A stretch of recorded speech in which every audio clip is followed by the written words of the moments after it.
آقا دیگه توی تاریخ رئال مادرید کسی مثل رونالدو نمیاد. الکی نرو وقت رو تلف کن بگرد. این چیه؟ این جدول گلزنای رئال مادریده که کی بیشتر از همه گل زده واسه این باشگاه. راول گونزالس که اوله. بازیکن‌ها رو نگاه، خیلی خفنن ها. لوئیس فیگو رو داری میبینی، روبرتو کارلوس رو نگاه، رونالدو نازاریو رو داری میبینی اینجوری کم کم داره میاد بالا. البته خوب اومد بالا اینجا. 60 70 نگاه نازاریو داره مینوازه ها. راول هم از اون ور داره میره بالا. باز 92 سال 2006 من منتظرم آجی 2009 بیاد ببینم رونالدو چی کار میکنه. 96 رونالدو نازاریو موند. راول تا 160 70 زد، 180 هم زد. حاجی رونالدو اومد. یا خدا نگاه حاجی ببین بقیه عینه و موتور گازی بودن. اینو نگاه چطور داره میاد. حاجی سی بی اومد، گرخیدید همه.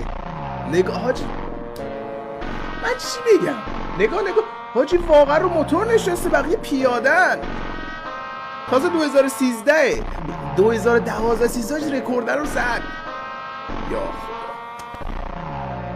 برو 400 هم تو باید بزنی. 100 400 رو زده. من دیدم آمار گلزنیشو.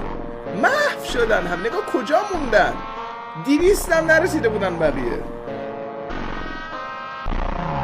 200 هم نرسیده.